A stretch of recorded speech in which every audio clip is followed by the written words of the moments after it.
Hey everybody, it's War Boss Fitz, back again with another video.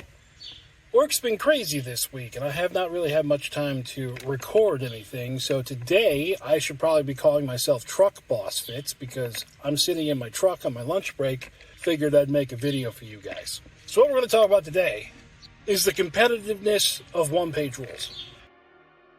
So I've talked in the past about how OPR is a very balanced rule set with all of the armies pretty much coming from the same formula. I still fully believe that that is true.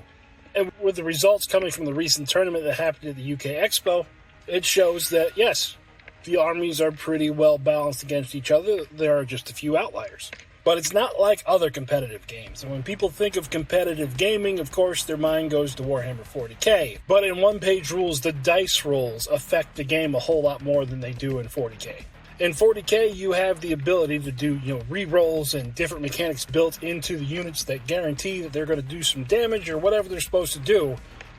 There are ways to ensure that they do what they're supposed to do regardless of the dice rolls. One-page rules, on the other hand, does not have any re-roll mechanics until you get into the advanced rules.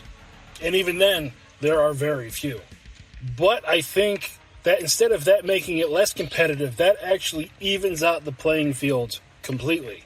Because even if a list is stronger than the other, dice rolls can go completely against the stronger army to even everything out.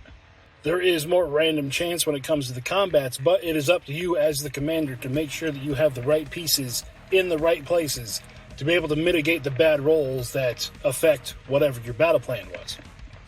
In my mind, that makes it more tactical than a unit just getting re-roll after re-roll on all the different stats of the game just to make sure that it does what it's supposed to do.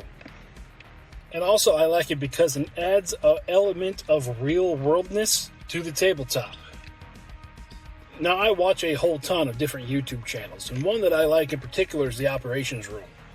Last night I just watched the couple-part series they had on Black Hawk Down, that whole situation that went on in Mogadishu. And in a small world kind of way, one of the guys that I started out playing tabletop games with years and years before I met him was actually in Mogadishu as a helicopter mechanic. I believe that's what his job was. Sadly, he's no longer with us. He was a great wargamer and a good friend. Rip Hamster. There was a couple of different guys in our gaming group that were all part of the military at one point or another.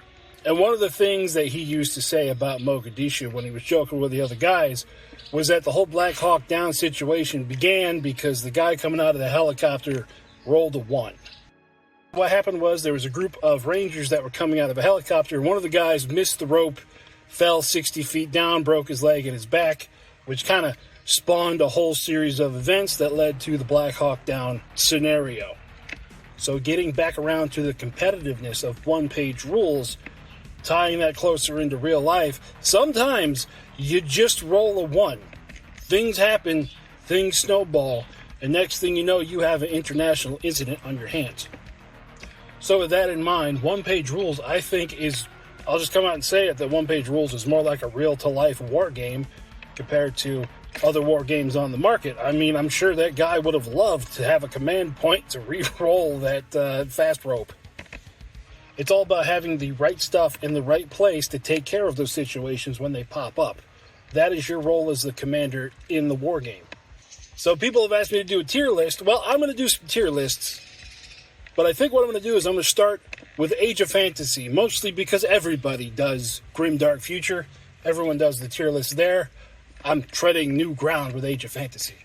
And it won't all be in one shot. It's going to be a series where I take 2 or 3 or 4 armies and we go deep diving into them. So I'm going to be able to give you reasons why they go where they go on the tier list and not just be like, I've played this army once and XYZ. It will be, no, we're going to break down and show why this army deserves to be where it is on the tier list.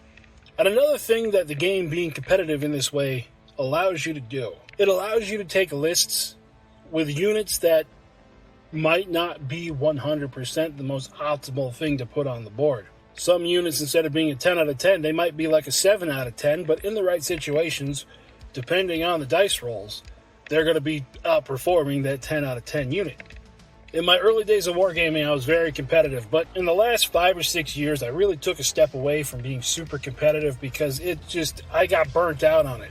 Trying to be at the tip of the spear of the meta game, figuring out what is the most optimal unit, going online, finding the lists that do the most work. It got tiresome. So what I started doing is I started making lists that were either completely against whatever current meta is, or stuff that I thought was goofy that was just going to be fun to run.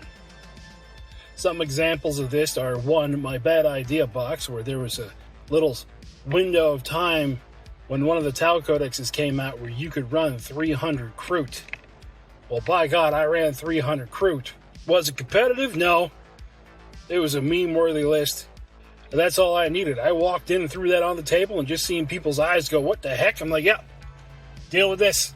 Let's see if you can do it. We'll call this a stat check.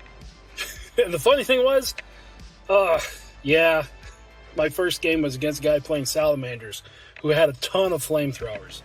So yeah, those Kroot did not last very long. But the other 2 games in that particular tournament, they were fun.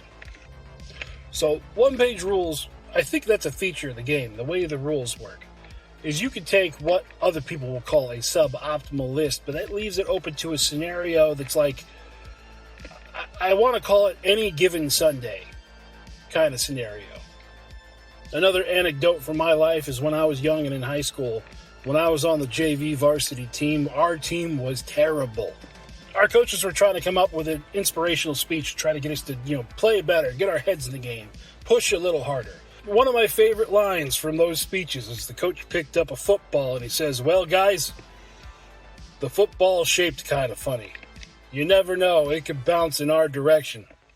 That was such a bad speech that stuck with me for more than 20 years. Oh, it might bounce our way, who knows? And when we got that speech, it did the opposite of trying to bump us up. But now looking at it in the unseriousness as far as life goes of a war game, saying to somebody, hey, the dice are shaped funny, they could bounce your direction. I like that speech. So yeah, I think I'm just rambling now, and my lunch break is almost over. So we have a tier list series for you guys to look forward to coming up on Age of Fantasy, and after that's done, sure, I'll do a Grimdark Future one.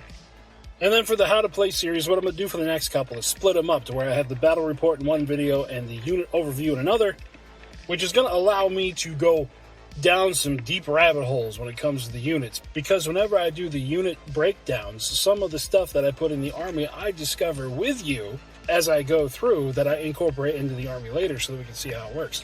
So instead of having a video that's going to be like pushing 2 hours, we'll split it up so the people that want to watch the battle report can just watch the battle report, and the people that want an in-depth explanation of the army or just something to listen to while you're painting and hobbying, you get to listen to me rattle on about whatever army of the week I'm working on that week.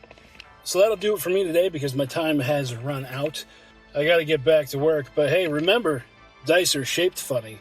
You never know, they could bounce in your direction. I'll talk to you guys later. Bye-bye.